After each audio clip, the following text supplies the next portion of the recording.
আসসালামু আলাইকুম, আমি জুবাইর। আজকে টিউটোরিয়ালে আপনাদের যেটা দেখাবো সেটা হচ্ছে এক্সপ্রেস সার্ভার আমরা কি করব তৈরি করে দেখাবো। তার জন্য আমরা প্রথমে একটা কি করে নিই, একটা ফোল্ডার তৈরি করে নিই। আমাদের ফোল্ডারের স্ট্রাকচারটা হবে কি, আমাদের এটা প্রজেক্ট ফোল্ডার এবং ফোল্ডারের মধ্যে দুইটা অংশ থাকবে। একটা হচ্ছে ব্যাক এন্ড আর একটা থাকবে হচ্ছে ফ্রন্ট এন্ড। দুইটা অংশ থাকবে। তার মধ্যে আমরা এখন ব্যাকএন্ড নিয়ে কাজ করব। আমরা যদি যাই এখন এখানে যাওয়ার পর তারপরে ব্যাকএন্ডটা নিলাম, তাহলে আমরা কোন ফোল্ডারের মধ্যে আছি? এই যে ব্যাকএন্ড ফোল্ডারের মধ্যে আছি, ঠিক আছে। তো এখানে টার্মিনাল অন করে নিই। অন করার পর npm init -y দিলে পরে আমাদের এই প্যাকেজটা চলে আসবে। এইটা আমরা এখানে নিয়ে চলে গেলাম, package.jsonটা চলে আসবে। এখন আমাকে যেটা করা লাগবে, এক্সপ্রেসটা ইনস্টল করা লাগবে।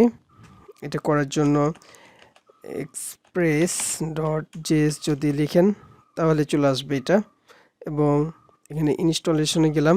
তারপর এখানে এক্সপ্রেস এটা যাওয়ার পর আমরা যদি এখানে ক্লিক ইনস্টল করি, এটা কিন্তু ব্যাকএন্ডে ইনস্টল হচ্ছে। এই যে ফোল্ডারের পার্টটা দেখেন, এই ব্যাকএন্ডে ইনস্টল হচ্ছে। তারপর এখানে হ্যালো ওয়ার্ল্ড কিভাবে দেখবেন, এই যে ওদের সার্ভারটুকু দেখেন।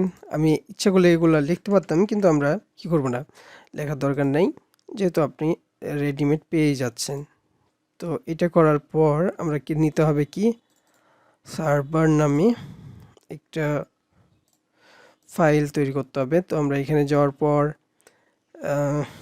এখানে দিয়ে দিই server.js। তারপর এখানে যদি আমরা পেস্ট করে দিই তাহলে কিন্তু এটা দেখতে পারবো। আর এটাকে যদি আমরা দেখতে চাই,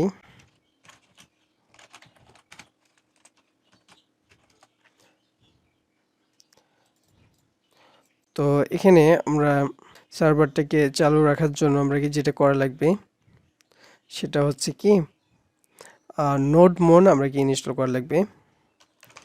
এখানে নোডমন আগে আমরা দেখাচ্ছি কিভাবে ইনস্টল করতে হয়।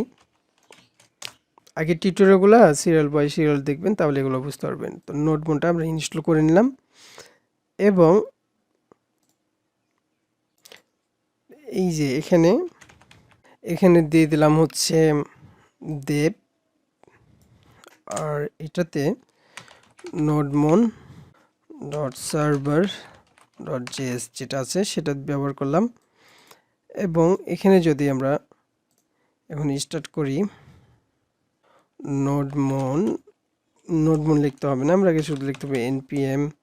এখানে npm রান দিয়ে ব্যবহার করলে পারে সেটা কি হয়ে যাবে, এটা রান হবে। তো পোর্ট নাম্বারটা দেখাচ্ছে,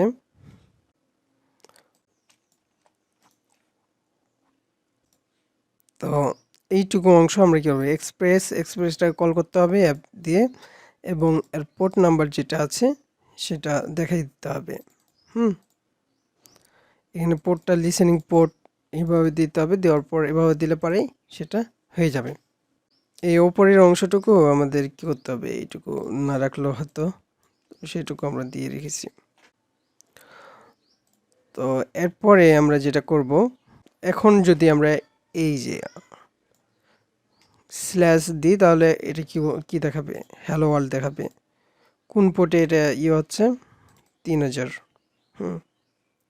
তো এখন যদি আমরা এখানে যাওয়ার পর লোকাল হোস্ট এই যে দেখেন হ্যালো ওয়ার্ল্ড আমরা দেখতে পাচ্ছি। তো এই পোর্টটাকে আমরা চেঞ্জ করতে পারবো।